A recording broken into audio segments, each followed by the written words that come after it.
Our next speaker is going to show us how to track brand presence across ChatGPT, Perplexity, and Google Gemini, and which tactics like digital PR, Reddit, and Wikipedia can really move the needle. So, what I'd really like to, I'm looking forward to this presentation. I'd like to introduce you to David Lewallen. He's the founder of Verbatim Digital, where he leads the creation of enterprise-grade AI visibility platform and world-class GEO services. Over to you.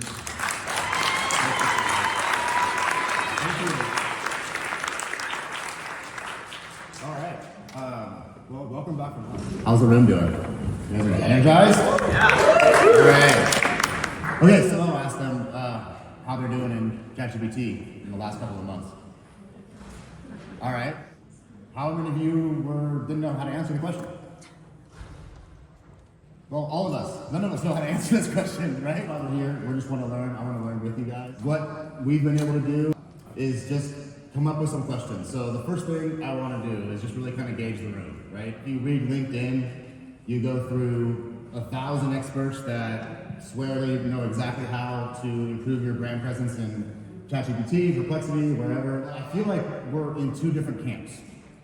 And so again, I want to gauge the room a little bit, and the way that I'm seeing it kind of play out from the community, from LinkedIn, from the peers that I speak with. There's these two camps. One of them is there's no such thing as GEO or AIO or AEIO or OU or whatever we want to call it. It's just search everywhere optimization, right? So that's one camp.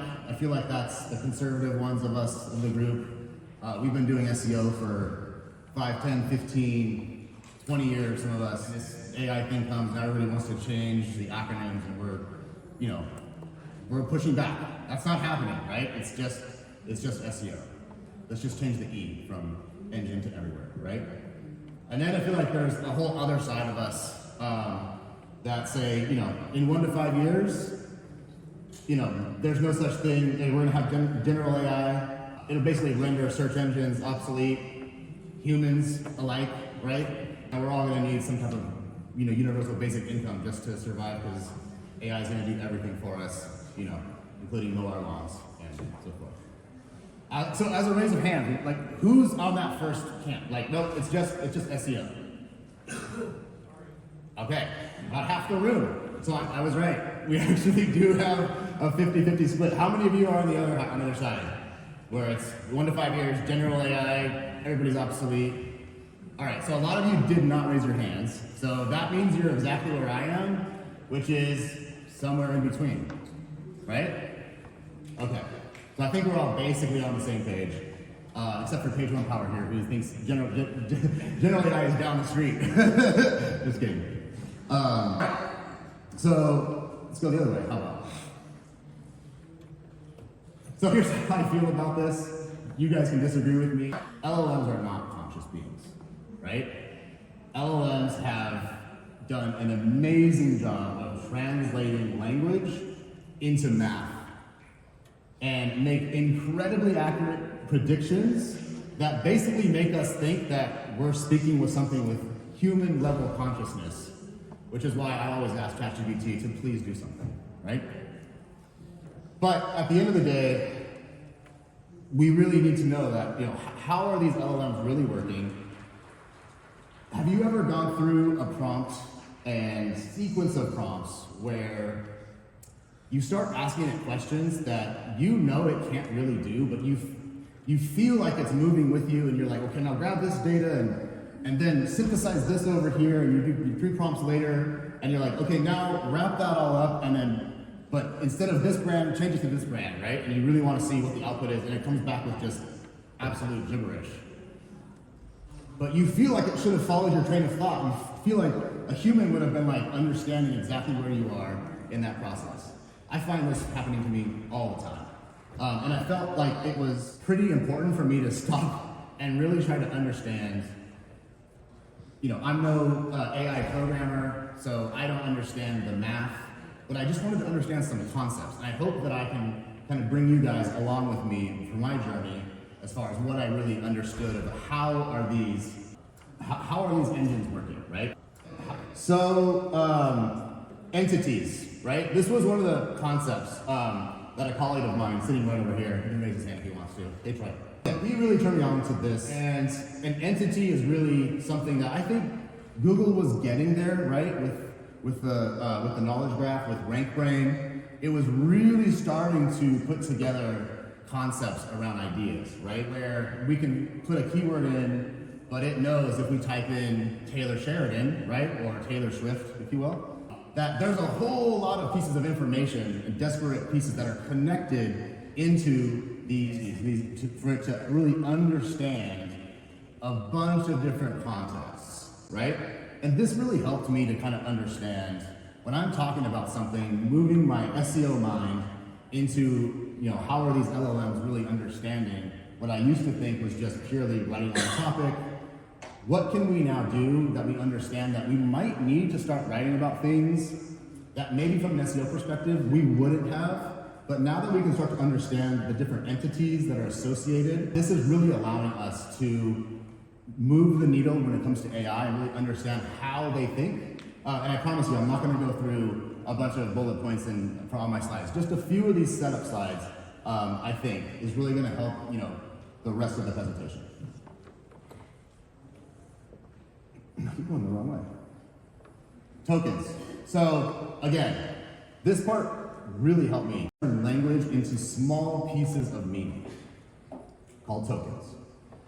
These can be words, these can be phrases, these can include or not include different pieces of punctuation, and they turn that into a number, math, basically math. And each number is known as an embedding, which represents that meaning. And then they can do some amazing predictive analysis on all of these different data points to show that two pieces of content are actually so similar within their mathematical structure that they can basically predict the next word so well that it sounds to you and me like we're speaking to a human. And this is really about, again, it's similar to entity, but it really talks about how closely in context are you to other pieces of information.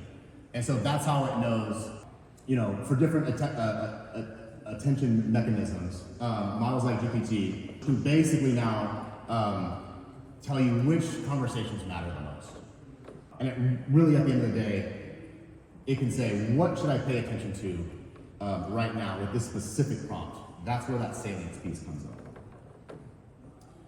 And then another definition, I think, from an SEO perspective, we need to retrain our brain around, is we've always gone after the link, we've always gone after the do follow link, right? However, now mentions are so much more important, right? Because of the way that the LLMs are trained, they're really just trained on language. And so if you're mentioned within the training data that they are being trained on, which is the Forbes of the world, the New York Times, Wikipedia, Reddit, right? All of these areas, you don't necessarily need to get that do follow link back. If we're just getting our brand mentioned in these really important areas that were always important from an SEO perspective, getting a link from Forbes was the holy grail, right? But now it's okay to get that no follow link. It's okay to even just get a mention. More and more we need to shift our thinking into that. One thing I wanted to really talk about is how are we tracking this, right? I know that Brandon just talked about is really important to track. I want to go into a little bit more detail into that. So as we all know with SEO, we always just looked at keywords, we looked at search volume, we looked at ranking, all relatively straightforward, right? We had the data, we could see it there. Now with conversational prompts, we're really having a hard time to figure out how are we going to track some of the work that we want to do. We know that our CMOs and our clients are asking us, how are we mentioned in ChatGPT? Where are we? What are we doing about it? Well, we can't get data to say this is how many people are searching for this or prompting this particular prompt, right? So the way that I've been looking at this is what we can do is we can test to see how are the LLMs understanding us in context to when I make a prompt that says, what are some recommendations for brands that do X? And as the previous speaker mentioned, when we type that into a prompt, we actually do get a list that has a beginning and an end of recommended brands. So that's kind of an intent-based way of testing the LLM and testing your brand within its output. And of course, we don't want to just do one prompt, right? Because if we just do one prompt, I'm sure you guys have all, actually, how many of you are doing this manually now? Typing ChatGPT and then trying to see where your brands are listed. Is anyone copying and pasting and doing this week over week? Exactly. So was I. And it's just, that's not sustainable, right? So what we can start to do is start to look at a number of different prompts, up to 5, maybe 10, possibly up to 30, different ways of eliciting the same type of response out of the LLMs, so that we can really begin to understand and use those, the LLM output as a way to say, okay, for these 10, 15 prompts, this is generally where we are falling when we ask it a prompt that elicits that list of recommended brands. And from there, kind of go back to our SEO days and say, are we number 1 most of the time, number 2, number 3, are we at the bottom, are we even mentioned at all, right? These are the kinds of things that we need to start paying attention to and measuring. And what are we gonna call it? Rank, visibility, something of this nature, right? We know that all that terminology will come out. For right now, we just need to start doing it.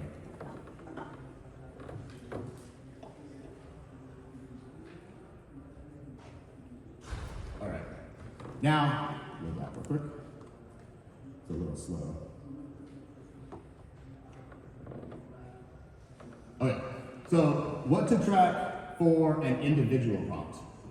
So, number 1, was your brand even mentioned, right? As we talked about. And then if so, what rank or position was it recommended? So this is a prompt that I put in for one of the clients we have, and lo and behold, it did come back number 1, our client Kima, which is great, right? But to us, we can kind of look at that as, okay, so we're recommended number 1 for this particular prompt, this particular quote unquote non-branded prompt, right?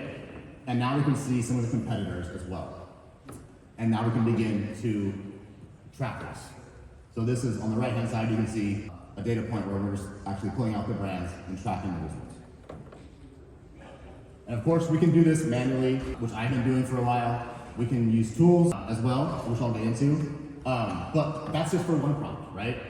We definitely want to look at a number of prompts so that we're not just kind of watching one prompt. If you guys have been doing this, you've probably seen week over week, one day you're you're recommended number 1, and the next day maybe you're not recommended at all, and then 2 weeks later you're number 4, right? So it's kind of all over the place, right? So the way to kind of get around this is to just start tracking more and more prompts, right? And that way we can start to look at, okay, generally are we getting mentioned in these prompts? We have 20 or 30 of these, and when we are, what's the average rank where we are, where we're getting recommended? And then from there we can roll all those numbers up and really get a baseline of information coming out of the LLMs based on intent as to where your brand is for those particular types of prompts that we talked about. All right, so here's the sales page, right? You can use SEMrush, you can use Ahrefs, Surfer SEO does this as well, Noatoa, Profound, Auditly, I like Auditly a lot. And here's my shameless plug, go ahead and try out Verbatim Digital. So we're doing this as well. We're helping clients to really sort of track their brand. Go ahead, the QR code, you can do this for free, you get 10 prompts. And I'm not just here to sell the tool. I really do feel like it's a way to kind of just show how we're looking at this. You can test all your brands in there.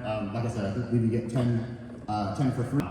And let me know how it is. This is sort of our beta test. So break it, if you will, and let me know how it's doing. Okay, so what really is GEO, right? So again, don't be fooled by GEO just repackaged as really good SEO, right? Again, we've been looking at these LinkedIns and really seeing that, ChatGPT is the new Google. Here's the way to optimize for AI, and then we just proceed to see a list of really good SEO tactics that we've been doing for a number of years, right? But needless to say, I do still feel like, and this is where I feel like SEO is actually getting new life breathed into it, right? It's been a lot of years. Back in the early days, it was just amazing to know SEO, to be working at it, now is sort of a commodity. Well, this is sort of breathing new life into it. So I think for some of us old school SEOs, we can really be excited about the new era. Check for entities. Again, you can use Google's NLP entity tool. It does take a bit of Python work. However, I don't know Python, but I know how to prompt, and you can actually do this pretty easily by just asking ChatGPT to write you a Python program. If you know a little bit about setting up an environment, which honestly ChatGPT can walk you through relatively easily as well. And then just use the API for Google NLP. And what you do is you just type in a phrase, a word, a sentence, and it goes to Google's NLP engine and pulls out all of the entities that it has associated with that particular phrase that you put in. And that has really helped to understand that we might need to be talking about content that we never would have thought. We needed to build a little bit more context around the content that we're building, and this can help you get some of that information. Check Bing, right? If you've been in SEO for a while, we've just forgot about Bing for a number of years, 15 years maybe. It was there, but we never really paid attention to it. However, with ChatGPT using Bing as its main search database, you know, my wife asked me, how can I show up in ChatGPT? And the first thing I did was go into Bing and just see like who's mentioned for the best bridal makeup artist in San Diego. And she was nowhere to be found, even though she does really well on social. And so she was a little bit upset, right? And what I found was this weddingwire.com site, which just lists the top 10 wedding and hair and makeup artists in San Diego, which is just a pay-to-play placement. But it was just interesting to see. It's literally just pulling it right from that article. So go ahead, check Bing for some of this stuff, and you might see exactly where to be. Like I said, a lot of times it's pay-to-play. But, you know, social profiles, business listings, industry lists, pay-to-play, that's kind of where we're at right now. And I know, coming from the SEO world, that sort of pay-to-play is a sort of black hat word, and I'm not saying I'm not promoting that. However, I think we're doing more brand building now, and we're just going to have to start paying to play a little bit more than we had in the past.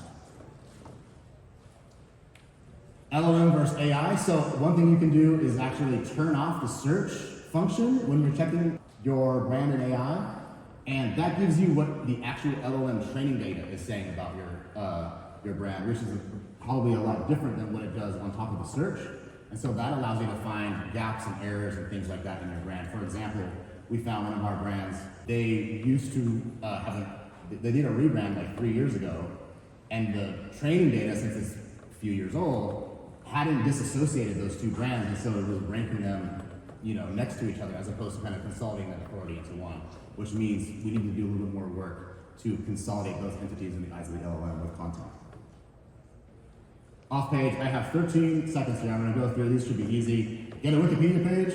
It's not easy. It does take digital PR. You do need to have authoritative, non-biased articles written about your brand in things like Forbes and Entrepreneur and very specific industry sites. So invest here, where maybe before, from an SEO perspective, we wouldn't have told you to invest there. It's starting to become a much bigger player. Competitive mention audit, again, more like a social tool that we used to use. Let's see where are our competitors being mentioned, not just linked. That's a good place to start working and getting mentioned. Again, digital PR is really kind of to the forefront as an area where we need to put a little bit more emphasis. From an SEO perspective, it's always, like I said, great to get links, but now let's put a little bit more emphasis into that digital PR strategy that we maybe weren't doing before. Reddit, you've probably heard about this a lot. The one thing I'll just say about this is that this is not your marketing team's world. It's super difficult to not just get kicked out and deleted. It has to be authentic. It has to be your engineers. It has to be the folks on the ground who really know what they're talking about in order for you to really build that Reddit strategy. Comparison and best X lists. These are working. Again, not something that we want to, we feel like this is kind of going back in time a little bit, but they are working. So I feel like it's not a bad thing to start doing. But again, I would assume in a few years, these aren't going to work as well anymore. A little bit of a just overview. So do your prompt research, run your prompts with search on and off, check for entities, write the comparison articles, optimize for SEO as always. but with emphasis on long form, FAQs, stats quotes. Not that we weren't doing this already, but double down on those. And check link references, top 10 lists, Reddit, and contact those websites that are listed, and get your content in there. Thank you so much.